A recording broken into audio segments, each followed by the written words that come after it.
por favor abran sus Biblias.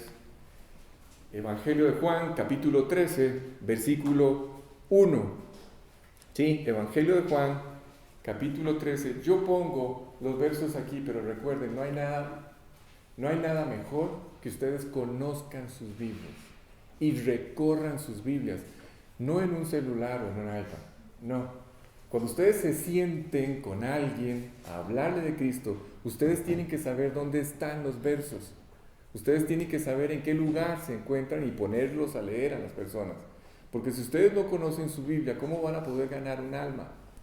No es posible, ¿sí? Así es que por eso, si no ven o tienen alguna dificultad, entonces pueden checar aquí la pantalla, pero lo ideal es que ustedes puedan revisar su propia Biblia. Ok, vamos a empezar, si quiere poner en pantalla, Roger, capítulo 13, versículo 1 del Evangelio de Juan. Nada más, para tratar de unir lo que vimos la última vez, les voy a recordar que la última vez quedé, y voy a repetirla nada más porque es una enseñanza que a mí me impactó mucho. ¿Sí? Y es que Dios, ¿se acuerdan? Dios no envió a Jesucristo para manifestar la imagen o la idea de un Dios enojado con el hombre. ¿Se acuerdan? Pueden repasar la grabación, no hay ningún problema. Pero lo que intenté en aquel momento dejar grabado en sus corazones fue eso. Cuando Dios envía a Jesús a la tierra, no lo envía para manifestar el carácter de un Dios iracundo o enojado. ¿Sí? Por el versículo. Estoy hablando de los últimos versículos del capítulo 12. Entonces, ¿a qué mandó Dios a Jesús a la tierra? Dios mandó a Jesús a la tierra para decirle al hombre, de la forma más absoluta y más completa posible, que lo amaba. ¿Sí? Y ese amor es un amor sin límite. Claro, es un amor que ustedes y yo no podemos entender hasta que se acepta. ¿Sí? Ok, aquí voy a hacer un paréntesis. Andan ahí en internet, ustedes no saben la cantidad de argumentos para cuestionar desde la existencia de Dios, desde la justicia y la rectitud de Dios, el amor de Dios, que Dios odia al hombre, que Dios no ama al hombre, que Dios está muerto, y si no está muerto se olvidó de su creación, y hoy estamos tratando de verdad, hacernos pensar que Dios nunca existió. ¿Sí? Y hay argumentos que ustedes van a escuchar ahí en las redes. Ni siquiera pierdan el tiempo. ¿Sí? Con este argumento ustedes van a poder no cerrarle la boca a la gente. No, esa no es la idea. Con este argumento, que es bíblico de paso, ustedes van a poder tener paz ustedes. Dios no está en cuestión. El hombre es el que está en cuestión. Así es que Dios no tiene por qué darle cuentas al hombre. ¿Qué es lo que intento decir? Lo que intento decir es que Dios no tiene que demostrarle al hombre que Él es Dios, que es todopoderoso, que sí existe y que es el soberano del universo y el creador de todas las cosas. No, Dios no está en la obligación de hacer esto. No es Dios el que está bajo la lupa siendo cuestionado. Es el hombre. ¿Sí está claro? Así es que como no es Dios, Dios no tiene por qué darse a la tarea de responderle al hombre todas sus dudas, todas sus preguntas y todos sus argumentos. Y una vez que el hombre sació todo su conocimiento y obtuvo todas las respuestas, ahora sí, el hombre dice, ok, creo en ti, sálvame. No funciona así. Recuerden, no es ver para creer. Dios no funciona así. ¿Sí? Es primero creer y luego ver.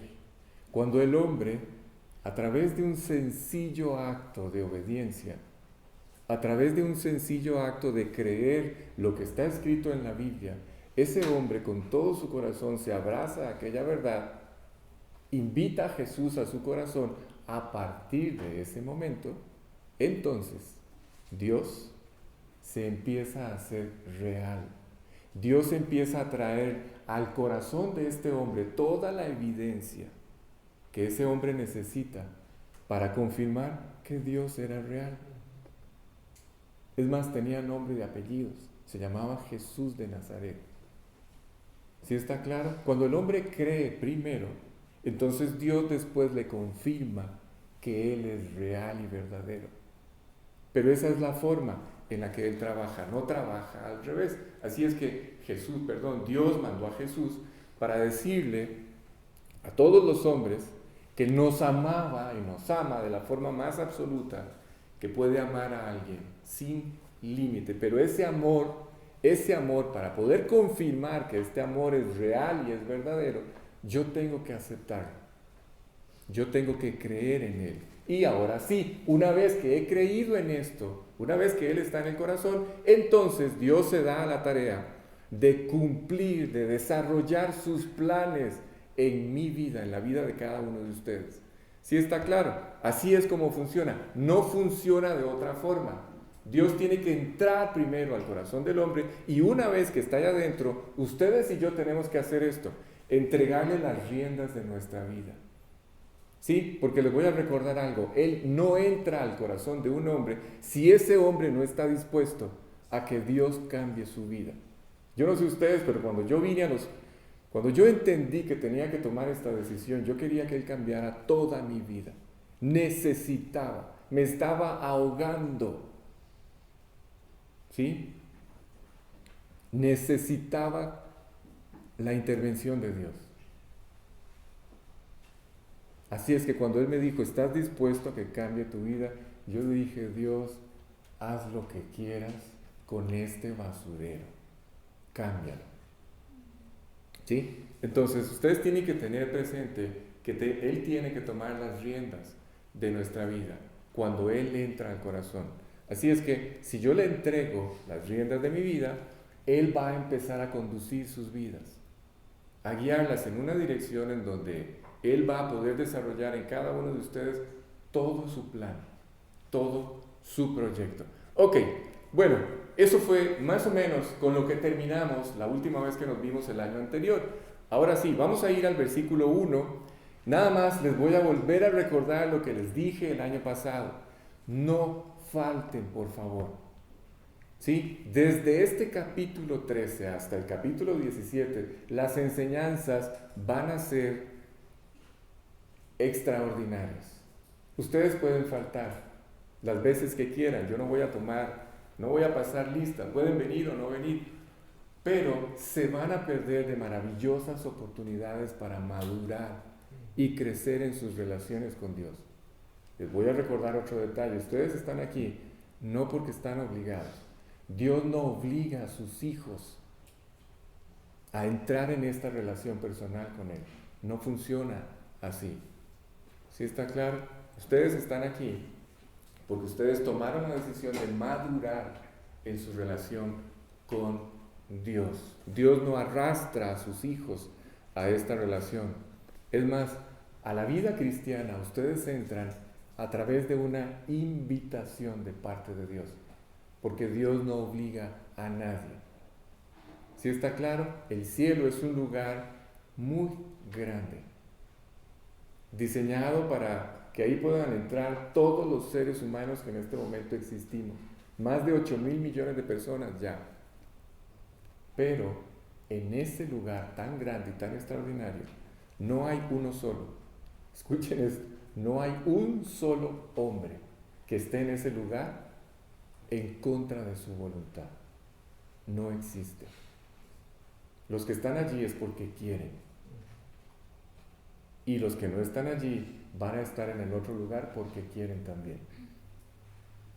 ¿Sí está claro? Ok, así es que estando allí sentados, todos ustedes, escuchen, hagan este ejercicio. Cuando ustedes estén allí sentados y Dios les proponga algo, allí en su mente y en su corazón, díganle esto a Dios. Dios, yo necesito que tú produzcas, escuchen, presten mucha atención. Esta frase se la tienen que aprender de memoria. Cada vez que Dios los enfrente en alguna estructura, ¿sí? y ustedes ubican que tienen que cambiar aquello, díganle a Dios esto: Dios, produce por favor en mí el querer como el hacer. ¿Para qué? Para hacer lo que te agrada. Yo necesito que tú pongas el deseo. Yo necesito que tú pongas el querer. Yo necesito que tú hagas el hacer en mí para yo hacer lo que te agrada. Si ustedes allí sentados repiten esto o le dicen esto a Dios, créanme lo que les voy a decir. Su relación con Dios va a adquirir una dimensión extraordinaria, sin límites. ¿Sí está claro? Así es que, como les dije al principio de la reunión, vamos a entrar a un lugar que no es el lugar, se llama el aposento alto, pero no es el aposento, no son las características del lugar, lo especial, lo que lo hace especial o lo que hace especial la escena. Es la privacidad, la intimidad de lo que allí está ocurriendo entre Jesús y sus discípulos. Eso es lo que hace de este lugar un lugar muy especial. ¿Por qué razón? Porque es el momento donde Jesús llama a los suyos. Escuchen, este lugar no está lleno de personas que no conocen a Dios. Está lleno, como este lugar hoy, está lleno de personas que ya tienen una relación personal con Cristo. Así es que el proyecto ya no es su salvación. El proyecto ahora es el plan, desarrollar el plan que Dios tiene con ellos. ¿Sí está claro? Así es que en esta escena, en este lugar, en este aposento, celebrando, por cierto, detalles de la fiesta de la Pascua que vamos a ir viendo en el transcurso de la enseñanza, no se preocupen ahora. Él está compartiendo con sus discípulos, con los suyos, con sus íntimos, con los que ha compartido toda su vida y todas sus enseñanzas los últimos 3 años. Este grupo de muchachos, porque quiero que recuerden que ellos tenían entre los 18 y los 20 años cuando fueron llamados por Cristo. ¿Sí sabían eso? Ok, este grupo de muchachos a los que Él vino a buscar de una manera muy definida, los llama, los está invitando a comprender la profundidad del proyecto que viene adelante. ¿Cómo costó? Escuchen, ellos son el fundamento de esto que ustedes y yo llamamos hoy la iglesia. Ni por la cabeza de ellos pasaba la idea de que ellos iban a ser el fundamento de este proyecto de un nuevo pueblo espiritual. ¿Se acuerdan que el primero fracasó? Lo vimos la semana anterior. ¿Se acuerdan? Fue un fracaso rotundo y absoluto el pueblo de Israel. Y cuando ellos fracasan, Dios levanta un nuevo pueblo llamado la iglesia. Este es el fundamento sobre la vida de estos 12 hombres. La semana anterior les dije que todo lo que ellos hicieron, el impacto de la vida de estos 12 muchachos, todavía hoy se experimenta a través de la vida de ustedes y los que se van ganando en adelante. ¿Sí está claro? Así es que Dios, Jesús, los está invitando a intentar comprender la dimensión, la profundidad del proyecto que sigue. La salvación es el principio, sí, es cierto, pero no es de ninguna manera el final de este proyecto, de nuestra relación con Dios. Es solo el arranque.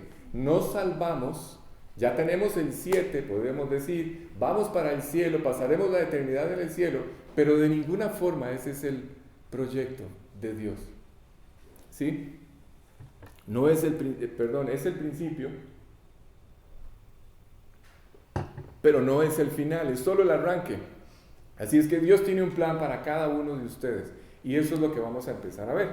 Dice así, versículo 1: antes de la fiesta de la Pascua, sabiendo Jesús que su hora había llegado para que pasase de este mundo al Padre, es decir, lo iban a matar, como había amado a los suyos que estaban en el mundo, los amó hasta el fin. Ok, esta expresión es en la que nos vamos a concentrar en este momento.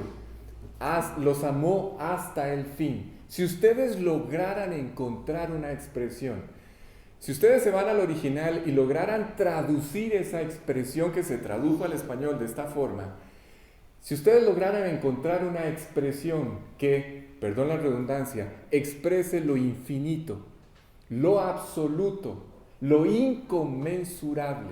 Si ustedes lograran encontrar una expresión que dé a entender estas cosas, entonces ustedes la pueden meter allí. ¿Sí está claro? Los amó hasta el fin. Ustedes podrían meter allí, en esa expresión, eso que ustedes acaban de encontrar. Una expresión, un grupo de palabras que pueda revelar lo infinito, lo absoluto y lo que no tiene límite. ¿Sí está claro? Si les faltan, allá hay dos más. Ok, entonces, les repito, Dios nos amó sin límite, y cuando hablamos de que nos amó sin límite, es que no tiene fin. ¿Sí? Aquí es William, cuando uno dice, cuando uno se descubre pensando de esta forma tan contradictoria, yo me imagino que Dios se ríe y dice, no puede ser. No puede ser que de todo lo que yo lo he rodeado y todavía se atreva a pensar que yo no tengo planes de bien con Él. ¿Sí está claro? Dios nos amó sin límite, ¿sí? Sin medida.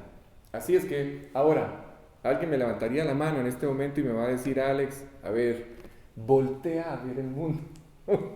¡Qué locura! O sea, hoy esta humanidad está de cabeza de verdad. Y se los voy a demostrar en unos minutos. Cuando ustedes vuelven a ver el mundo, o más bien, alguien me podría decir, Alex, vuelve a ver el mundo. ¿Estás hablando en serio? Que Dios nos ama de manera infinita, sin límite, de una forma absoluta. ¿Estás seguro de lo que estás diciendo? Por lo menos yo hubiera hecho esa pregunta. No puedo creer. Vuelve a ver la humanidad. ¿Cómo es que dices que Dios nos ama de esta forma y vivimos todos los hombres de una forma tan diferente, tan absolutamente diferente, completamente opuesta a todo lo que podría ser el cuidado y las atenciones de un ser que dices que nos ama absolutamente?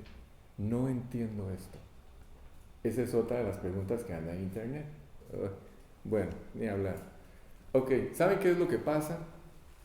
Y claro, no puedo detenerme en todos los detalles, pero es muy sencillo. Nunca fue Dios el que rompió relaciones con el hombre. El hombre, haciendo uso de un regalo que Dios les dio llamado la propia voluntad, porque Dios no creó ni robots ni mascotas para decirles qué hacer. Es más, ¿sabían que ni siquiera los ángeles tienen voluntad propia? ¿Sí? ¿Saben cómo lo podemos confirmar? Porque cuando Lucero se revela, arrastra atrás de sí una tercera parte de los ángeles. Así es que ellos eran dueños de su voluntad y decidieron rebelarse. ¿Sí? Ok, entonces, el hombre se independizó, haciendo uso de su voluntad. El hombre decide romper relaciones con Dios, y esa es la razón por la cual hoy estamos viviendo la locura. Un artículo decía que para que la humanidad tuviera esperanza y para que la humanidad pudiera salvarse, bueno, a ver, no sé si ustedes están conscientes de lo que hoy está ocurriendo con la humanidad. ¿Sí? Hoy la humanidad se está poniendo en peligro de todas las formas habidas y por haber. A mí me sorprende ver cómo hoy se habla de el uso de armas nucleares como si estuviéramos hablando de tomarnos un café. O sea, estamos hablando de la autoextinción de la humanidad si se aprietan todos estos botones rojos. No sé si sepan, pero hoy la mayoría de los países europeos ya habilitaron todos sus refugios antibombas. Y la mayoría de la población en Europa ya saben qué hacer, porque todos sus gobernantes ya les dijeron que iban a entrar en un conflicto militar con Rusia. Ya lo saben. Hay uno de ellos, no sé si es Noruega o Finlandia, que tiene la capacidad de poder guardar en estos lugares a toda su población. Increíblemente. A toda su población. ¿Sí? Les decía que la humanidad está buscando cómo, todas las formas para no mantener su estancia aquí en la Tierra, de todas las formas posibles. Por ejemplo, estamos destruyendo a toda velocidad todo nuestro entorno, nuestro medio ambiente. Desde el punto de vista ecológico, el hombre, por ejemplo, no sé si sepan, voy a hablar de un evento que ocurrió hace ya más de 10 años. Escuchen, se les va a parar el pelo si no lo sabían. El Polo Norte, posiblemente entre el 2010 y el 2015, lo pueden buscar, todo eso está en internet, posiblemente fue más o menos por allí, hace un poco más de 10 años, el Polo Norte, por primera vez en toda la historia de este lugar, se hizo navegable durante el verano. ¿Sí entienden lo que estoy diciendo? No, vamos a ir un poco más adentro. Nunca, escuchen, ni siquiera en verano, el Polo Norte había dejado de ser una capa de hielo, nunca se había derretido. Esto pasó por primera vez hace 10 años. Se logró lo que nunca se había logrado. ¿Saben cómo se le empezó a llamar al Polo Norte? El frappé polo. ¿Sí? Porque parece un granizado de hielo hoy. Así se le empezó a llamar. Eso hizo que se derritiera, hizo que el Polo Norte fuera conocido como el frappé polo. Es decir, hicimos que el Polo Norte, nos esforzamos para que el Polo Norte fuera transitable en el verano de un extremo al otro. Eso nunca había pasado. Y eso es por esta locura de las altas temperaturas. Y estas altas temperaturas que están en este momento en todo el mundo son el resultado de los famosos gases invernadero o gases de efecto invernadero. Sí saben de lo que estoy hablando, ¿verdad? No les estoy hablando en chino. Es decir, estos gases son gases que se acumulan allí en la atmósfera e impiden que los rayos del sol cumplan su función.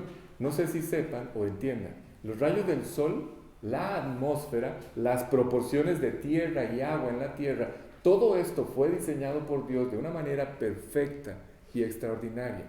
¿Para qué? Para que cuando los rayos del sol entren, salgan. Pero ¿qué es lo que está ocurriendo hoy? Que la acumulación de gases de efecto invernadero no permite este ciclo. Así es que el calor se está quedando atrapado en la Tierra. ¿Sí? Y hay gases que producen este efecto invernadero. ¿Sí? Los autos producen gases de efecto invernadero, el dióxido de carbono es uno de ellos, pero hay otros, y hay algunos que son más graves, producen un efecto más grave que otros. ¿Saben cuál es el peor de todos los gases de efecto invernadero? El metano. ¿Saben dónde se encuentra la mayor reserva natural de gas metano del mundo? Adivinen. Se los acabo de decir. ¿Dónde? No. Se encuentra en el Polo Norte. ¿Saben debajo de qué se encuentra? De la capa de hielo que se derritió por primera vez hace 10 años o más. En aquel momento se liberó, escuchen, la mayor cantidad de gas metano que se ha liberado en todas las épocas anteriores, gracias al derretimiento del Polo Norte, de esta capa súper gruesa de hielo que mantenía en reserva el gas metano. ¿Sí está claro? Y por primera vez, escuchen esto, por primera vez, se alcanzó un nivel, todos estos valores, el ozono, los rayos ultravioleta, estos gases de efecto invernadero, todas estas variables tienen una forma de ser medida. Los gases se miden en cantidad de partículas por millón almacenadas en la atmósfera. ¿Sí? ¿Saben cuál era el límite? ¿Saben cuál era el umbral que no se podía sobrepasar? 300 partículas de gas metano. ¿Saben hasta dónde llegó en aquel momento? 400 partículas. ¿Saben qué significa eso según los entendidos? Hemos llegado, esto significa, dicen los científicos, un camino sin retorno para la humanidad. Da miedo, ¿verdad? Escuchar eso. De acuerdo con los científicos, la humanidad entonces ya no tiene regreso. Ya no hay forma de cómo corregir esto. Desde el punto de vista de la destrucción del planeta, estamos haciendo todo lo posible para ya no permanecer aquí. ¿Saben cuáles son las temperaturas promedio en Siberia? ¿Sí saben dónde queda Siberia? Toda la parte norte, ¿cómo no? Ay, toda la parte norte de Rusia. ¿Sí? Es el lugar, uno de los lugares más gélidos del planeta. ¿Saben cuáles son las temperaturas normalmente en este lugar? Oscilan entre los 25 y los 30 grados bajo cero o más. Hay lugares que pueden llegar hasta 60 y más de 100, entre 60 y 100 grados bajo cero. ¿Sí? En el mismo tiempo en el que el Polo Norte se derrite, en un verano en Siberia, ¿saben cuáles fueron las temperaturas que se alcanzaron? Entre 40 y 45 grados sobre cero, en un verano. Fueron tan calientes que los bosques siberianos se quemaron. Hubo por primera vez incendios en Siberia. ¿Sí me explico? Bueno, ok, desde este punto de vista, estamos poniendo en riesgo la vida de todos los hombres, pero hay otra área que está en una peor condición. Alex, hay algo peor que lo que está ocurriendo en este momento. Estamos a punto de iniciar, o ya empezó, la Tercera Guerra Mundial. Bueno, ustedes y yo ya sabemos dónde va a terminar esto, no voy a entrar en detalles, pero hay un área en el hombre que está peor que esta. ¿Saben cuál es? Se llama el amor. ¿Sí? Hoy, yo no sé si sepan esto, les voy a dar otra estadística. Hoy los matrimonios, o el matrimonio, es una especie en extinción. ¿Oyeron eso? Hoy los jóvenes, escuchen jóvenes, ya no quieren casarse. ¿Saben cuál es la tasa de natalidad en los países más importantes en Europa? En este momento anda en los 1.2 o un poco más hijos por pareja en los países más importantes, Italia, Francia, Alemania. Es una tasa de natalidad muy baja. ¿Saben cuál es la tasa de natalidad en nuestro país? ¿Quién sabe? ¿Nadie sabe? 1.2. Lo dijo uno de los ministros ahora en la ¿cómo se llama? ¿La del miércoles? En la conferencia el miércoles. Por todo este problema de desfinanciar a los adultos mayores y tratar de desviar todo el dinero a las universidades y a los jóvenes. Entonces este ministro decía, estamos entrando en un problema, dentro de 20 años no van a haber niños ni jóvenes en este país y todo el dinero va a estar metido allí y los ancianos, que va a ser la mayoría de la población de este planeta, de este país, no va a tener ni dónde caer muerta. Ese es el problema.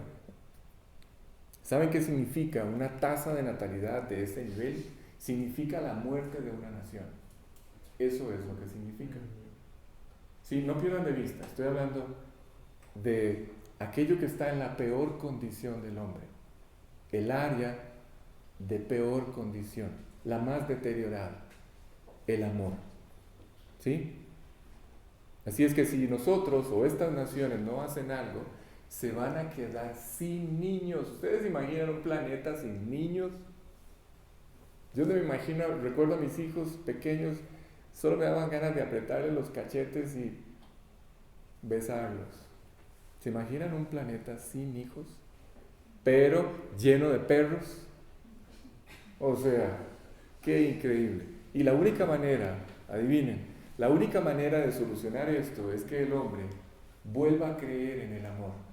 Alex, en una sociedad que ha llegado hasta este extremo de autodestrucción, la única esperanza para el hombre, ¿cuál es? La única esperanza para el hombre es encontrarse con el verdadero amor. Pregunta, ¿existe? Es la pregunta más válida, ¿no? Alex, ¿existe este amor? Bueno, es precisamente de ese amor del que está hablando este versículo.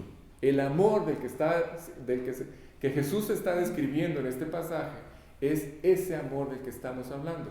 Y dice Jesús, lo voy a parafrasear, lo que acabamos de leer. Dice, sabiendo que tenía que pasar de esta vida a la otra y volver al Padre, como siempre había amado a los suyos, los amó hasta el final. Este es el momento de la mayor expresión del amor de Dios, pero con aquellos que ya han creído en Él.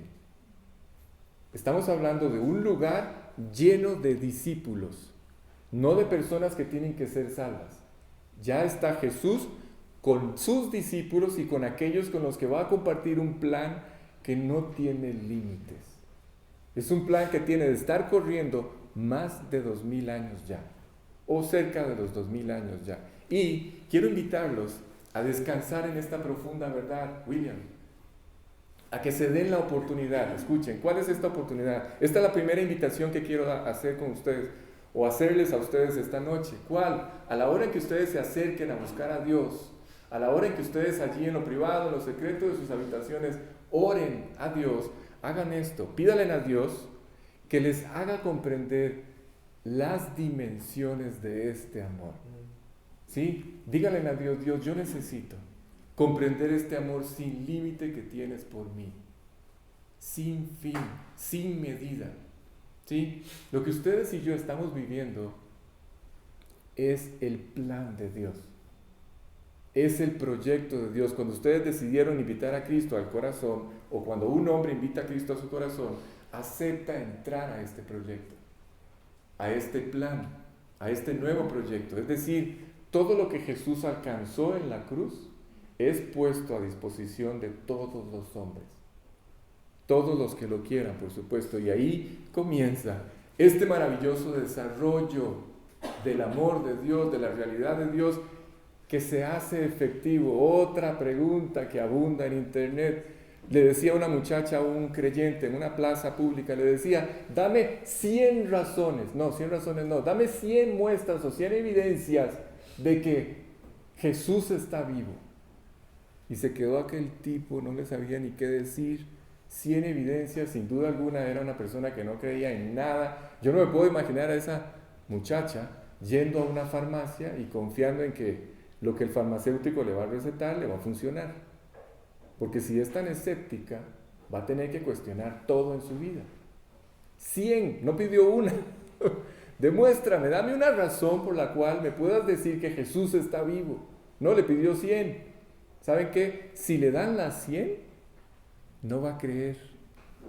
Porque no funciona así. Cuando ustedes invitan a Jesús al corazón, cuando Él entra al corazón, su amor, ese amor que es derramado en el corazón de ustedes, escuchen, esto es muy importante porque ustedes tienen que saber cómo explicarlo. Cuando el amor de Dios entra en el corazón de un hombre, se empieza a hacer efectivo. Hay efectos. ¿Sí está claro? Hay efectos. Cuando una persona vuelve a nacer espiritualmente hablando, se empiezan a manifestar efectos. Hay este amor se empieza a perfeccionar. La realidad de Dios se empieza a perfeccionar en nosotros. Se empieza a hacer efectivo. ¿Cómo? Cambia nuestra vida. Empieza a transformar lo que somos. Nos da un corazón completamente distinto. Empieza a derribar todas estas estructuras y fortalezas que se construyeron cuando vivíamos independientes de Dios. ¿A qué me refiero? Al egoísmo, a las amarguras, los resentimientos, el odio, los vicios, la esclavitud, todas estas cosas que nos avergonzaron por años. ¿Para qué? Para dar paso a la realidad de Dios en nuestra vida. Una realidad que de paso es la que nosotros tenemos que manifestar. ¿Sí está claro? En este pasaje es muy importante entender que lo que Jesús está tratando de compartir con ellos es lo profundo, lo infinito, lo inconmensurable de su amor por ellos. ¿Sí? Esto es lo que necesito que quede muy claro. Ahora, quiero decirles que este capítulo, por si ustedes lo han leído, por ahí oí que si hicieron la tarea, alguien le preguntó a uno de ustedes, ¿hicieron la tarea? ¿Leyeron el capítulo? Tienen que leer el capítulo. Se les va a hacer más fácil entender las explicaciones. ¿Sí? Si lo leyeron, este capítulo se divide naturalmente en 4 temas, aunque yo voy a empezar a desarrollarlo por el segundo tema, no por el primero. ¿Sí? Tengo mis razones. Pero se divide en 4 partes. El primero de los temas es este momento en que todavía no lo vamos a entender, pero lo vamos a entender después, como parte de este proyecto maravilloso, de esta relación íntima entre Jesús y sus discípulos. Como parte de ese proyecto, Él quiere que ustedes y yo comprendamos por qué razón le lavó los pies a los discípulos. Si han leído ese pasaje, lo han entendido, estoy seguro que no, o por lo menos han hecho un montón de especulaciones, o hemos especulado. Vamos a entender qué fue lo que Él quiso darnos a entender con esto, lavarle los pies a los discípulos. El segundo tema, y este es el que vamos a desarrollar hoy, es Jesús habla de esta estrategia del diablo. ¿Sí? En este momento, el diablo ha decidido, escuchen, ha decidido atacar con todas sus fuerzas a este grupo de muchachos que Jesús ama. ¿Sí está claro? Ok, la tercera parte se divide, repito, naturalmente en 4 temas. Este tercer tema de este capítulo es la revelación de un nuevo mandamiento. Lo van a entender también. ¿Cómo sé yo eso? Bueno, ¿se acuerdan del mandamiento que ustedes ya conocen? Se los voy a recordar. Dice, amarás al Señor tu Dios con todo tu corazón, con toda tu mente, con todas tus fuerzas y con toda tu alma. Y añade, y a tu prójimo como a ti mismo. ¿Sí? Y siempre entramos en un enredo porque decimos, pero parece que vuelve a citar lo mismo. ¿Dónde está el nuevo mandamiento? Es que leemos de una forma muy superficial y por eso no entendemos. ¿A qué me refiero? Este es el parámetro.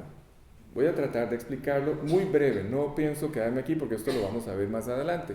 Este parámetro o esta es la medida con la que debemos amar a nuestro semejante o los unos a los otros. ¿Cómo? Como nosotros nos amamos a nosotros mismos, debemos amar al prójimo. Dice el pasaje que acabo de citar. ¿Sí? Escuchen. La Biblia, en este pasaje, en este capítulo, dentro de unos versículos más adelante, lo vamos a ver después, dice, ahora Jesús, de boca de Jesús, dice que aquel primer mandamiento está limitado. ¿Sí?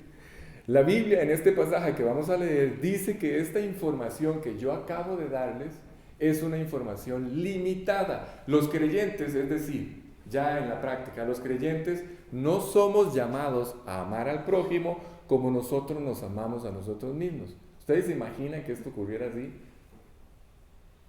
¿Sí? O sea, es verdad que cuando nos amamos y nos tratamos como debemos, los más beneficiados somos todos, nosotros mismos incluso, pero somos llamados a amar a nuestro semejante, ya ahora sí, como un nuevo mandamiento. Esta es la forma correcta. Jesús les dice, ustedes son llamados a amar a su semejante como yo los amé a ustedes. ¿Sí? Esto significa entrar a una relación de compensación. ¿Qué significa eso, Alex? Bueno, te amo, me amas, te trato bien, me tratas bien. Ve, es una relación de compensación. de respuesta, de reacción, de una causa y efecto. Te trato bien, me tratas bien, etc. Pero no es tanto esto, incluye algo más. Incluye hacer entregas profundas. Recuerden, Él les está diciendo, tienen que amar al prójimo, a su semejante, a su igual, como yo los amé a ustedes. ¿Cómo los amó Él? Se entregó hasta la muerte. Él no quiere que yo me entregue hasta la muerte, pero sí quiere que yo haga una entrega profunda. ¿Sí? ¿Qué significa esto? Estas entregas profundas muchas veces se convierten en verdaderos sacrificios por los demás. ¿Sí? Y son los que verdaderamente la gente entiende. Y detrás de esos sacrificios, la gente puede ver a Dios en nosotros. ¿Sí?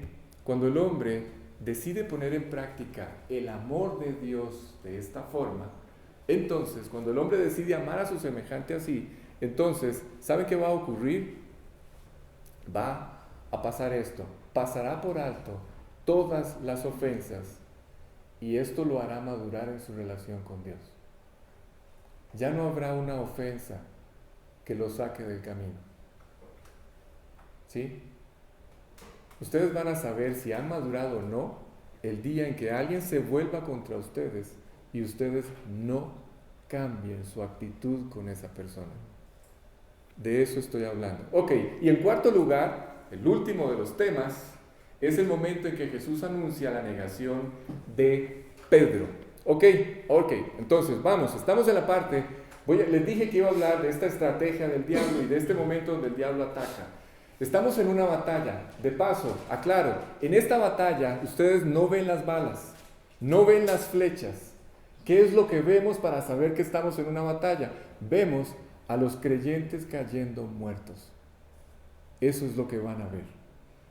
Y eso es lo que les va a confirmar que efectivamente estamos en una batalla. ¿Sí? No pierdan de vista, voy a dar muchos detalles que les van a confirmar que sí hay una batalla espiritual que se está librando por sus vidas y por las vidas de los que están allá afuera que no le conocen a Él. Así es que estamos en este punto, en la parte más importante de esta batalla. Los discípulos están bajo un fuerte ataque, ¿sí? Esto sorprende. Hoy la siquiera mención del diablo ya es algo que retiñe en los oídos. ¿Por qué? Porque el diablo ha hecho un trabajo tan bueno que ha desaparecido de la escena del hombre. Hoy nadie habla del diablo. Es más, lo visten de una forma tan ridícula que da risa ese ser. Entonces hablar de esto es como que, Alex, hello, ya estamos en el siglo XX. Perdón, 21. ¿Sí? O sea, ya. Ya, por favor. Déjate de historias, déjate de mitos, No, sí existe. ¿Sí? Y está interesado en destruir la vida de todos los hombres. Así es que no pierdan de vista esto. ¿Por qué? Porque en un momento no hay ningún otro pasaje en la Biblia donde ustedes puedan ver el carácter del diablo, destructivo, queriendo robar, matar, destruir, como en esta escena. Así es que presten mucha atención. Cuando la Biblia habla de que el diablo, ¿se acuerdan? 1 Pedro 5:8, porfa, dice, sed sobrios y velad, porque vuestro adversario el diablo, como león rugiente, anda buscando alrededor a quien devorar. ¿Sí está claro? Cuando la Biblia habla de este pasaje del diablo como un león rugiendo, quiero que sepan, para devorar, quiero que sepan que los leones, ¿sí sabían esto? Los leones no rugen hasta que han vencido o atrapado a la presa. Los leones con su rugido paralizan. Y una vez que han atrapado a la presa, vuelven a rugir. ¿Sí está claro? Así es que cuando la Biblia habla del diablo, habla de un enemigo que va alardeando de sus victorias. ¿Sí está claro? Ok. ¿Victorias sobre quiénes, Alex? Sobre todos aquellos, escuchen porfa, sobre todos aquellos que dejaron de confiar en Dios. Sobre todos aquellos que descuidaron su relación con Dios. Nosotros no tomamos en serio esta batalla, pero es tan seria, tan seria, tan seria, como este capítulo o este pasaje nos va a permitirlo entender. Así es que vamos a hablar de varios temas, pero especialmente este tema. ¿Cuál? Ver al diablo rugiendo en la misma cena, en este lugar, en el lugar más íntimo y más privado, entre Jesús y sus discípulos. A ver, no sé si me están siguiendo. El diablo se va a parar. Bueno, perdón, no hay una mesa ahí. Lo que pintó Leonardo da Vinci es una mentira enorme. Si este hombre se hubiera asesorado, le hubieran explicado que en la época de Jesús no existían las mesas. Ellos se recostaban sobre sus cuerpos y por eso se lavaban los pies, etc. Esta cena se hacía sobre el suelo. Ok, entonces, estamos hablando de que el diablo, vamos a ver al diablo pararse enfrente de estos 12 hombres, de su maestro, y rugir como un león en medio de este lugar que es como el lugar más santo del templo. Es donde Jesús les está diciendo, muchachos, los amo, los he amado y los amaré siempre. Y empieza a establecer todas las directrices de un nuevo proyecto llamado la iglesia. Así es que lo vamos a ver rugiendo en la cena, en el mismo momento de mayor compañerismo entre Jesús y sus discípulos.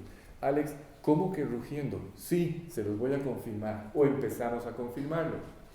En este instante, Él tiene ya completamente derrotado, hecho pedazos, es más, fuera del plan, prácticamente fuera del proyecto, a este hombre llamado Judas. ¿Sí? ¿Hasta ahí? ¿Van siguiendo? ¿Ya vieron al diablo rugiendo? Ok. Dice el pasaje que Judas fue atacado. Recuerdan, vamos a devolvernos un par de días antes. En este momento ya es martes por la noche. Si ustedes se devuelven al viernes anterior, en casa de Simón el leproso, hay una cena, ¿se acuerdan? Una cena en casa de Simón el leproso, y ahí ocurrió algo. María cogió lo más valioso, lo de más valor que ella tenía, y un vaso de alabastro de nardo, de perfume de nardo puro, y lo quebró y restregó con sus cabellos los pies y la cabeza de Jesús, preparándolo para la sepultura. ¿Se acuerdan de la escena? Ok, entonces, cuando María rompe este frasco de perfume y lo derrama sobre el cuerpo de Jesús, y Jesús dice que ella lo está preparando para la sepultura, cuando nosotros vemos esta escena, no entendemos la lección, no comprendemos bien lo que sucedió allí, ¿sí? Queda como de lado la enseñanza de fondo. ¿De qué es a lo que me refiero? Todos los que hemos invitado a Cristo al corazón, escuchen, a ver, cuando María hace esta entrega, rompe este frasco, que de paso les había dicho, el valor de este frasco era, al día de hoy, ¿se acuerdan de cuánto? El salario promedio de un ejecutivo promedio de nuestros días, de un año. Ese era el valor de aquel frasco de alabastro, de nardo puro. No era cualquier cosa, era un tesoro para María. Y en la escena necesito que entiendan que ese frasco representa la vida de María. Cuando ella quiebra el frasco, lo que le está diciendo a Jesús es: Jesús, yo ya entendí que tú vas a morir por mí. Quiero que sepas, a través de este acto, que yo decidí vivir para ti. Pero en ese acto hay una muerte de María. ¿Una muerte a qué, Alex? Es lo que voy a explicar. Cuando ustedes y yo invitamos a Cristo al corazón, cuando lo aceptamos, aceptamos una muerte. Aceptamos morir a algo. ¿A qué? A la vida que vivimos antes. Recuerden, No puede haber un nuevo nacimiento si ustedes no aceptan morir a la vida que vivieron antes. ¿Sí está claro? Es algo que Dios va a cambiar. No lo van a hacer ustedes. Cuando yo digo lo que acabo de decir, no cometan el error de pensar que este aparente sacrificio, este servicio a Dios, este entregarme o entregarle mi voluntad a Él, implica algo que yo tengo que hacer. No, no se equivoquen. Cuando Jesús le dice a Nicodemo, Nicodemo, tienes que volver a nacer para nacer de nuevo. Nicodemo lo primero que pensó fue, ¿cómo hago? En mis fuerzas, ¿cómo es esto posible? ¿Sí me siguen? Y Jesús hace un alto y le dice, Nicodemo, este proyecto de volver a nacer es algo que Dios hace. Tú solamente tienes que estar de acuerdo. Tú solamente tienes que aceptarlo. Y Dios lo hace posible. No hay esfuerzo humano que le permita a un hombre poderse reconciliar con Dios. Todo lo que era necesario hacer para que el hombre pudiera reconciliarse con Dios, lo hizo Dios mismo. Y el hombre lo único que tiene que hacer es aceptarlo, creer en esto, para poder ser salvo. ¿Sí está claro? Así es que es algo que Dios va a cambiar, no lo hace el hombre, pero ustedes tienen que estar dispuestos a que Dios cambie sus vidas. Si ustedes le piden a Cristo que entre a su corazón, a vivir a su corazón, y quieren mantenerse viviendo igual, quiero que sepan que Él no va a poder entrar a ese corazón. ¿Sí está claro? Pero si ustedes quieren que su vida sea transformada, aceptan que Él haga de ustedes o quieren que Él haga de ustedes una nueva creación y cambie todo lo que está mal, entonces ocurrirá el nuevo nacimiento. Ahora, Alex, ¿qué cosas están mal? ¿Qué es lo que está mal? Bueno, ustedes y yo sabíamos. Todos ustedes y yo sabíamos, antes de tomar esta decisión, qué era lo que estaba mal en nuestra vida. Claro, seguramente, de seguro fue así, no sabíamos qué tan mal estaba.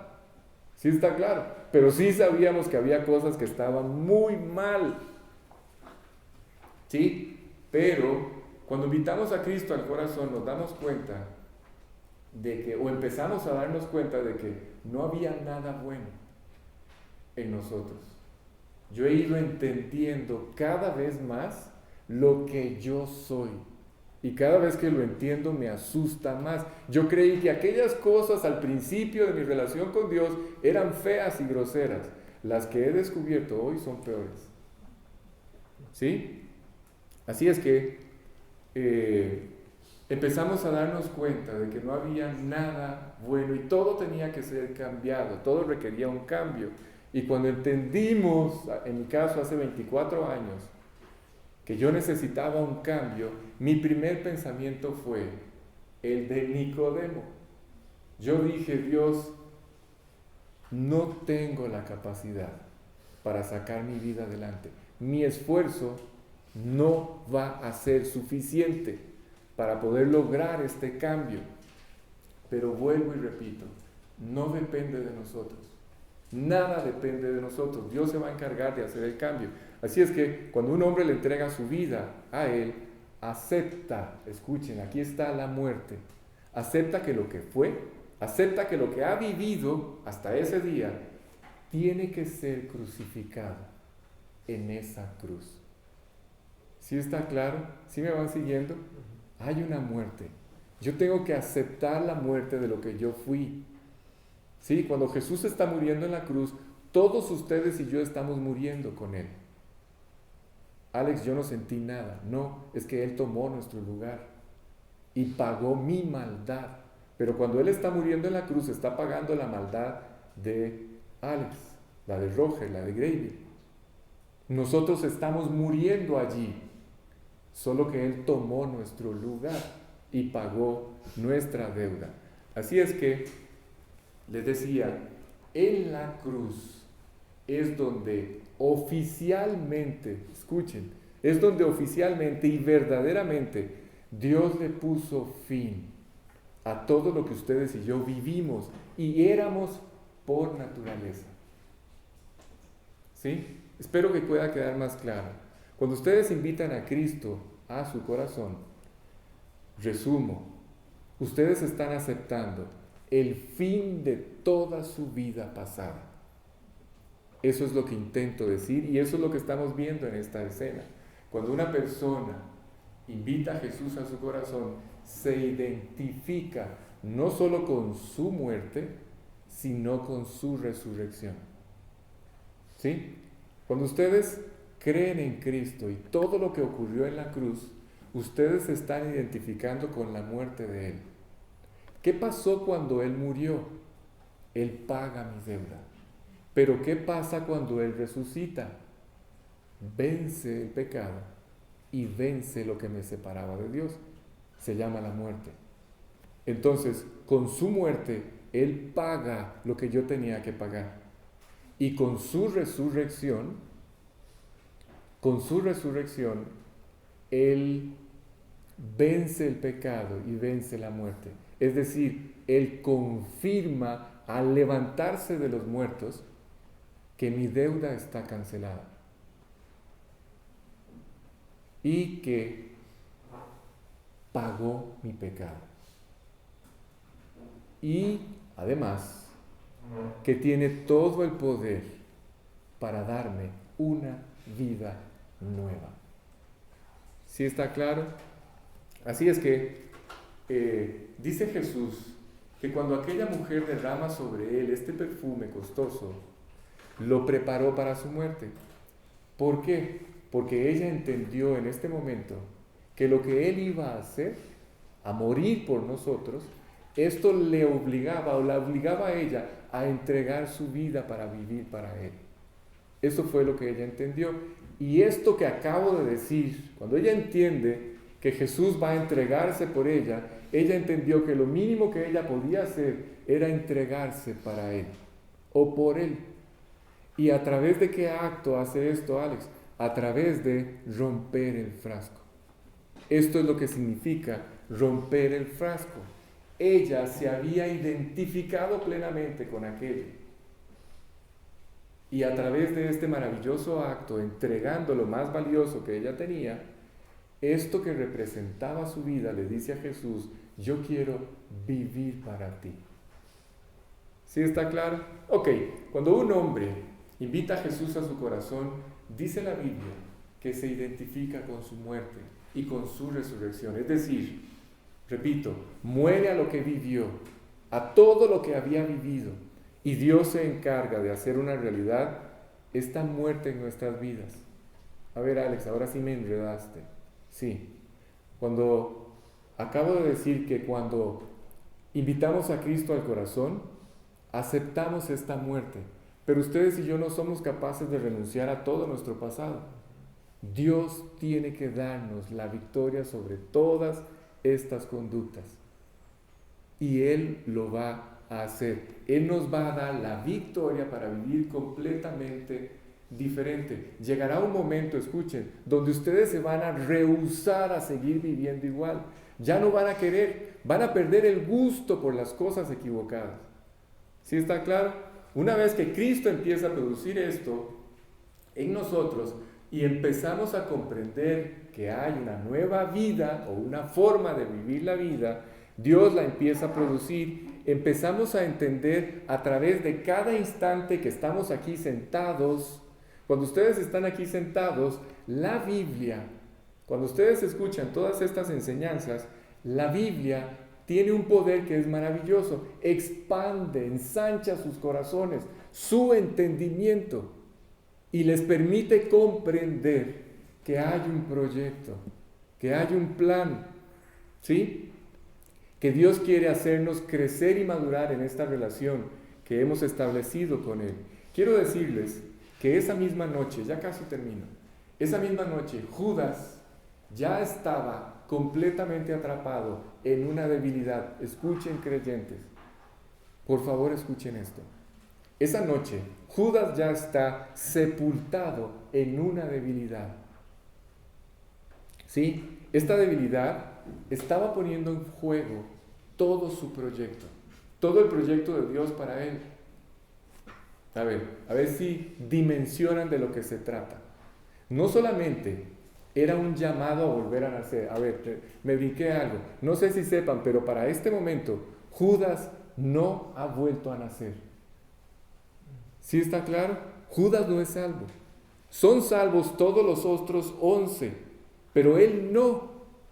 Él todavía está en un proyecto donde Dios lo está invitando a volver a nacer, a creer que ese que está ahí es el Mesías, porque todavía no ha vuelto a nacer, no ha creído en Cristo. Y el proyecto es primero que vuelva a nacer, luego que sirva, que siga a ese con el que ha caminado estos 3 años. Y por último, convertirlo en uno de los 12, de estas 12 columnas. Esto es un proyecto sin límite y es excepcional el llamado que él está recibiendo. ¿Sí? Pero este pecado, y especialmente ese pecado en particular, ¿cuál? La codicia, hizo que él nunca pudiera entregarse, que él nunca pudiera entregar su voluntad o su vida a Cristo. Nunca lo pudo hacer el Señor de su vida. Nunca pudo. Hoy Judas está en el infierno. ¿Sí? Sí, lo aceptó como su maestro, porque le enseñaba, lo admiraba, veía todos los milagros que hacía y había algo de respeto, pero él nunca pudo dar este paso de una entrega completa, nunca. Ahora, la influencia de la vida de Jesús y de sus condiscípulos sí afectó algunas estructuras de su vida, posiblemente sí, seguramente hubo cambios, pero nunca producto de un nuevo nacimiento, nunca. Así es que este enemigo de nuestras almas, el diablo, empezó a trabajar en el corazón de este hombre llamado Judas. La codicia lo llevó a sustraer dinero de la bolsa. ¿Se acuerdan que él era el administrador del dinero que se recogía, o las ofrendas que se recogían para sostener el ministerio de los discípulos y Jesús? ¿Se acuerdan? ¿Sí? Por eso fue que él reaccionó mal cuando María rompe este vaso de perfume. ¿Por qué? Porque él dijo: esto pudo haberse vendido a un muy alto precio, dado a los pobres, y de paso yo me quedo con una parte. ¿Sí? ¿Se acuerdan de esto? Ok, y una parte también para él. Así es que esto provocó en su corazón una reacción que de paso influyó a todos los demás. ¿Por qué? Porque se acuerdan que todos los demás se volcaron a criticar a María, y además de eso criticaron a Jesús por haber permitido aquello que ocurrió. ¿Se acuerdan de eso? Ok, bueno, ¿saben qué provoca? ¿Saben qué provoca todos estos momentos en los que ustedes y yo juzgamos las intenciones de Dios? ¿Saben qué es lo que provoca en nuestra vida? Es muy importante que ustedes tengan presente esto. ¿Qué, Alex? Ustedes tienen que tener mucho cuidado en su relación con Dios y nunca, por favor nunca, de ninguna manera, se den el lujo de poner en juicio las intenciones de Dios con ustedes. No lo hagan. Por favor, no lo hagan. El trabajo de Dios en sus vidas, no lo juzguen. ¿Sí? Ustedes y yo no entendemos muchas cosas de lo que Dios está haciendo. Si ustedes ya volvieron a nacer, ustedes son testigos de que algo pasó en sus vidas. Aquí hay muchos que tienen muy poco tiempo de haber vuelto a nacer, de este nacimiento espiritual, y ya confirmaron que algo pasó en sus vidas o está pasando en sus vidas. Ya están confirmando de que lo que la Biblia dice es verdad. Es decir, que este libro es la palabra de Dios y tiene el poder para cambiar nuestras vidas. ¿Sí? Ustedes ya descubrieron que están viviendo toda esta experiencia que Dios promete a través de su palabra. Algunas cosas no las entendemos. Sí, es cierto. Yo no entendía muchas cosas. Pero les voy a decir algo. El no entender es otro tema. A veces no entendemos ciertas cosas, pero no se den el lujo de poner en duda el amor y el cuidado o las atenciones de Dios por ustedes. ¿Por qué? ¿Por qué? ¿Por qué razón? ¿Por qué razón yo no puedo poner una sombra de dudas sobre las intenciones de Dios para conmigo? ¿Saben qué es lo que pasa cuando ustedes dudan del amor de Dios? ¿Saben qué es lo que pasa? Dan lugar al diablo. Ahora sí, ¿ven dónde concluye todo? Esto es dar lugar al trabajo del diablo. Y el trabajo del diablo, una vez que se ha establecido en nosotros, una vez que ustedes aceptan esto, entonces cambia su actitud. Cambia su actitud para con los demás y cambia su actitud especialmente para con Dios. ¿Sí? Ahora sí lo entendieron. Si quieren un buen consejo es este, escuchen. No hablen mal de nadie. Todos estos momentos en donde ustedes quieren despedazar la integridad de todos estos hombres en el gobierno, yo sé que algunas cosas no las hacen bien, hacen su mejor esfuerzo, espero, pero cada vez que ustedes tienen esta tentación de hablar mal de los políticos o de los gobernantes o de otras personas, por favor, no lo hagan. Recuerden que ustedes fueron hechos a imagen y semejanza de Dios, y cada vez que ustedes critican a un hombre, critican a Dios. ¿Sí está claro? No lo hagan, no hablen mal de nadie. ¿Sí? No cometan este error. Hay personas que entrando en este conflicto, frustrados porque las cosas no cambian, han entrado en este proceso de organizar una revolución y destruir la imagen y la integridad de todas las personas posibles. ¿Saben qué es lo único que han hecho?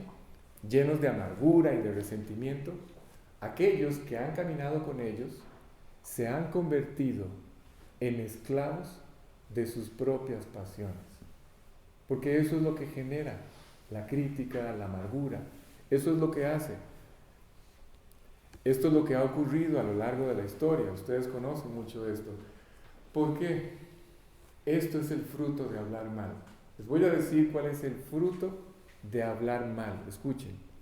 Cuando ustedes hablan mal de alguien, se amargan. Cuando yo hablo mal de alguien, yo entro en amargura. Cuando yo hablo mal de alguien, yo me enveneno, me contamino. ¿Sí está claro? Y ya no les digo, ni siquiera me atrevo a decirles lo que ocurre cuando ustedes y yo se nos ocurre hablar mal de la persona que nos salvó. Hablar mal de la persona que cambió o está cambiando nuestras vidas. ¿Sí? Del que dice este pasaje, dice, de la manera que te amó siempre. Yo puedo traducir ese versículo, el final de ese versículo, de esta forma. De la manera que te amó siempre, te va a amar para siempre y te amará hasta el final. Eso es lo que Él quiso decirle a sus discípulos, a todos nosotros. ¿Sí? Recuerden que es el hombre el que decidió romper relaciones con Dios. Esto es una realidad. No hay la menor duda de que esto es así, pero todos, ustedes y yo, los que hemos sido reconciliados con Dios a través de la cruz, Dios nos reconcilió consigo mismo, es más, reconcilió consigo mismo a todo el mundo. Pero vuelvo e insisto, esto es algo que el hombre tiene que apropiar, tiene que aceptar para que se haga efectivo. ¿Sí? Todos quienes hemos hecho esto y tomado esta decisión, hemos empezado a experimentar el amor de Dios. ¿Cómo, Alex? Cuando transforma nuestras vidas. Esa es la evidencia de que Dios entró. Así que termino con mucho cuidado, porfa, porque en este momento ustedes están viendo al león rugiendo. Ya tiene a Judas completamente destrozado, fuera del plan de Dios. Ya lo tiene encerrado en su propia catástrofe. ¿sí? Su vida es ya un desastre, una catástrofe. Y lo llevó hasta ese punto con su clásica. Él tiene una estrategia que es clásica. Escuchen, el diablo siempre los va a invitar, pero ustedes, los creyentes, son los que terminan pagando. ¿Oyeron? Esto siempre va a ser así. Todos hemos sido objeto de esta estrategia, todos, sin lugar a dudas. Una vez que lo hizo pedazos, escuchen, ¿ustedes se han preguntado por qué las personas toman la decisión de suicidarse? En esta escena lo van a entender. Este es el propósito del diablo con todos los hombres. ¿Sí? Escuchen. Lleva al hombre hasta un punto, lo invita a ir hasta un punto en donde cuando el hombre se descubre allí, se da cuenta de que ya no hay salida. Y cuando el hombre descubre que ya no hay salida, entonces en ese momento el diablo le tira una cuerda para que se ahorque. Esto es lo que voy a explicar. El diablo ya lo tiene hecho pedazos y lo acaba de convertir en un traidor. Judas se acaba de descubrir a sí mismo no como la obra de Dios. ¿Sí? Se acaba de descubrir como la obra del diablo. ¿Cuál es la diferencia? Se los voy a explicar. Dios, la obra de Dios, el plan de Dios con Judas era hacer de él una columna de este proyecto. ¿Qué fue lo que terminó siendo? Un traidor. ¿Ven la diferencia? Judas en este momento se está descubriendo como la obra del diablo y esta es la batalla. Mientras Dios trata de cada hombre que le entrega su vida, llevarlo a hacer de ese hombre un testimonio maravilloso, un ejemplo maravilloso delante de todos quienes nos observan, mientras Dios trata de hacer de cada uno de nosotros un ejemplo así, el diablo, por su lado, está intentando deformar el plan de Dios con esa persona, cambiar el plan de Dios con esa persona. Judas fue llamado a ser nada más y nada menos que un apóstol. Y terminó siendo un traidor. Escuchen, traicionó a Jesús de tal forma que él pensó que ya no había perdón para su pecado. ¿Sí está claro? Repito, el diablo invita. El diablo le abre todas las puertas al hombre, pero una vez que el hombre da un paso, pasa por el umbral de todas estas puertas, el diablo va cerrando cada puerta. Hasta que llega un momento en donde el hombre ya no sabe cómo escapar. Y entonces el diablo le sugiere terminar con su vida. Le tira una cuerda. ¿Sí está claro? El único pecado, escuchen, el único pecado que no puede perdonar Dios, el único, es aquel que comete una persona cuando decide rechazar el perdón de Dios. Ese es el único pecado que no fue pagado en la cruz. Así es que si Judas en este momento se hubiera devuelto y le hubiera dicho a Jesús, Jesús, perdóname por lo que hice, Jesús lo hubiera perdonado. Porque todos los pecados habían sido perdonados, excepto uno. Todos los pecados fueron pagados en la cruz, excepto uno. Ok, y ya voy a explicar para terminar ese detalle, pero solo recuerden esto.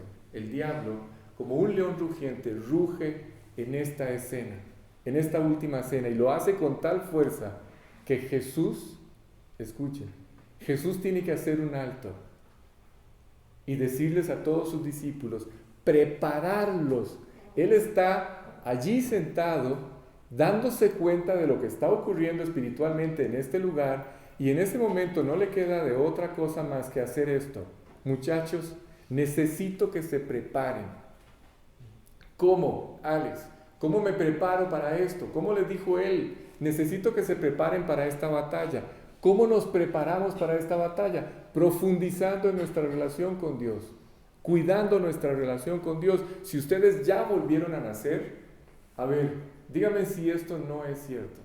Si ustedes, todos los que ya volvieron a nacer aquí, yo me convertí, yo le entregué mi vida a Cristo a mis 26 años.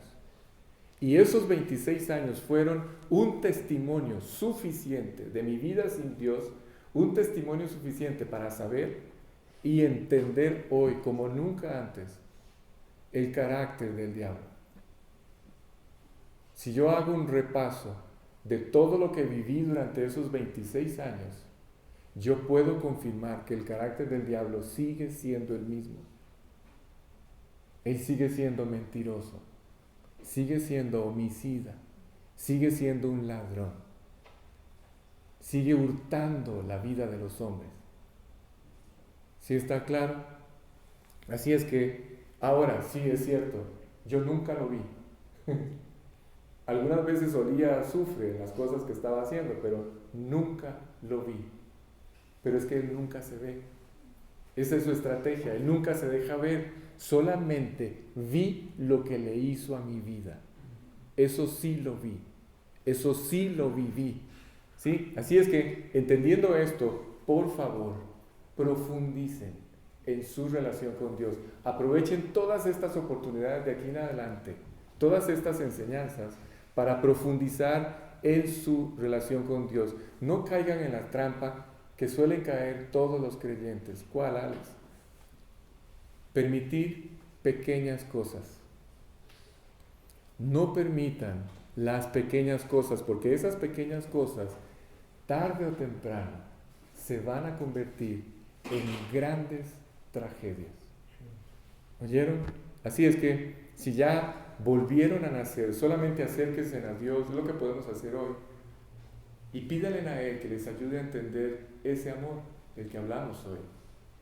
No hay un proyecto más importante para un creyente que entender el amor de Dios, la profundidad, la longitud, la altura, la anchura, dice la Biblia, de este maravilloso amor con el que hemos sido amados. Si ya eres creyente, esta es la invitación hoy. Pero ¿qué tal si entre ustedes hay alguien que no haya tomado esta decisión? ¿Cuál, Alex? La decisión de invitar a Jesús al corazón. ¿Qué tal si en este momento, allí, sentado, ustedes ya pueden estar escuchando la voz de Dios? Vamos, Roger, para terminar con esto. Apocalipsis 3:20, y con esto finalizo la reunión.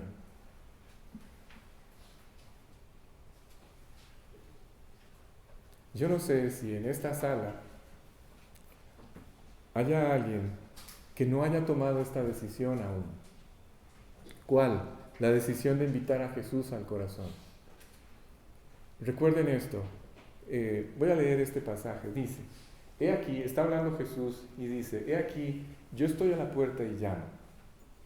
Si alguno oye mi voz y abre la puerta, entraré a él y cenaré con él y él conmigo. ¿Saben por qué tocamos a una puerta? Se llama a una puerta para poder entrar, no para poder salir. Así es que si esta noche alguien entre ustedes puede identificar que Dios está llamando a la puerta de su corazón, es porque Él no está dentro, está afuera. Y quiere entrar.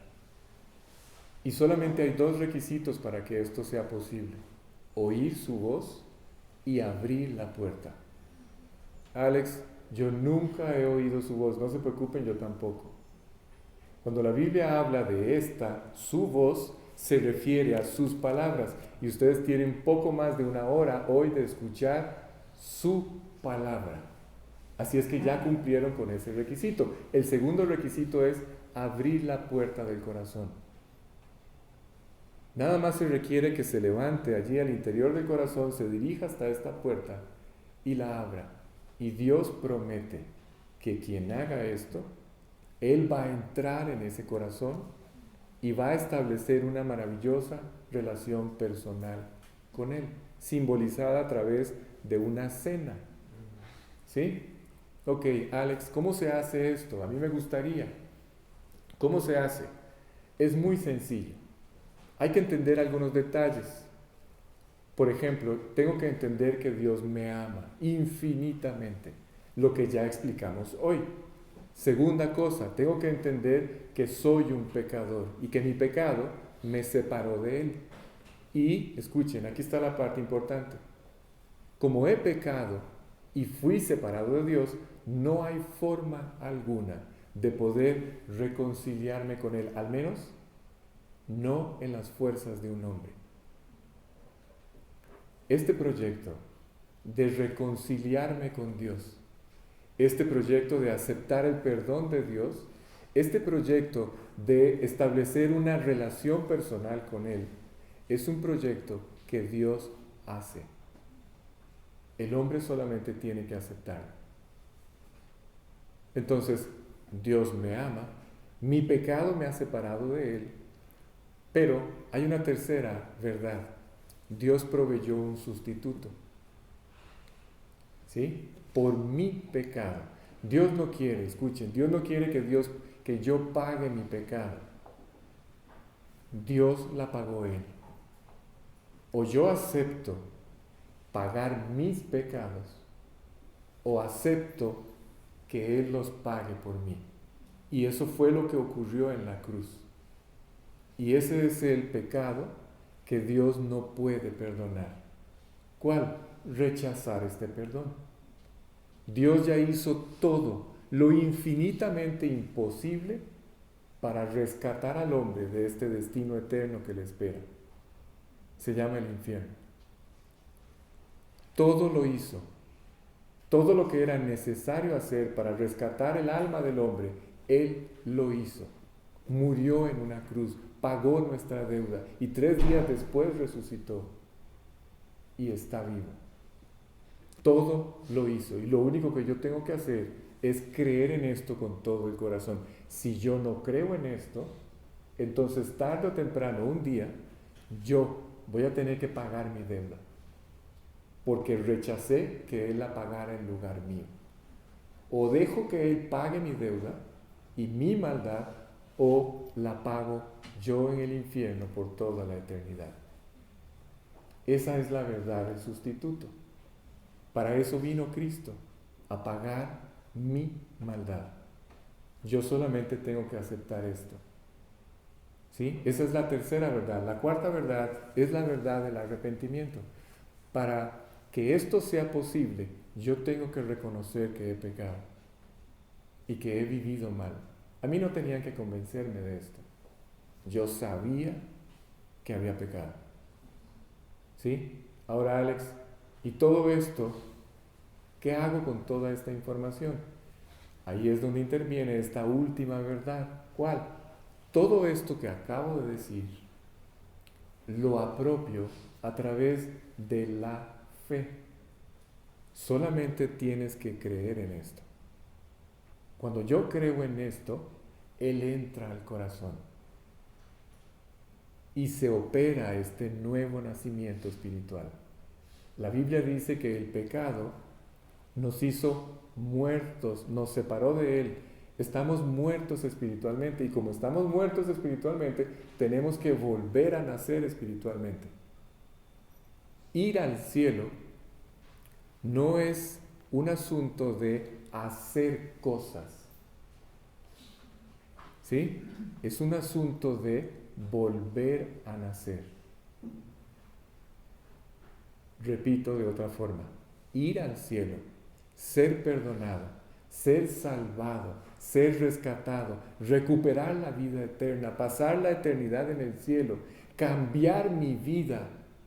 Esto es algo que Dios hizo. En esto no tiene nada que ver el hombre. Es un regalo que Dios le ofrece al hombre, pero como todos los regalos, yo tengo que aceptar. ¿Sí está claro? Así es que quien quiera tomar esta decisión esta noche, solamente tiene que pedírselo a Él. ¿Cómo se pide, Alex? A través de una sencilla oración. Son tantas cosas que tengo que decirle, no se preocupe, yo lo voy a guiar. Quien quiera tomar esta decisión, allí en voz baja, en silencio, en su mente, en su corazón, solamente tiene que repetir con todo su corazón: las palabras que yo voy a repetir, como si salieran de su corazón. ¿Sí? Es como si esta noche yo fuera a invitar a Cristo a mi corazón, pero ustedes lo van a hacer. Sí, quien quiera tomar esta decisión, nada más cierren sus ojos, vamos a terminar aquí, y repita conmigo esta oración, invitando a Jesús a su corazón. Vamos a orar. Señor Jesús, gracias. Gracias. Hoy nunca me imaginé escuchar lo que escuché. Nunca imaginé entender lo que hoy entendí. Esto sobrepasa todo lo que yo entendía. Va mucho más allá de lo que yo entendía, de lo que yo pensaba o de lo que yo creía o suponía. Hoy entendí que me amas infinitamente, sin medida, absolutamente. Es algo que no está en cuestión. Amas a todos los hombres, pero hoy entendí que a mí, personalmente, me has amado. Es más, me amaste aún antes de que yo existiera. Esperaste a que yo existiera para manifestarme este amor. Y hoy lo entendí. Y hoy lo acepto. Hoy entendí que me amas tanto que no quieres que yo pague mi deuda. Y por eso enviaste a tu Hijo Jesucristo a pagar mi deuda. No quieres que yo la pague. Tú la quieres pagar. Tú no quieres que yo haga nada. De todas formas, no puedo hacer nada. Tú ya lo hiciste todo. Solamente quieres que yo crea y apropie esta maravillosa verdad con todo mi corazón.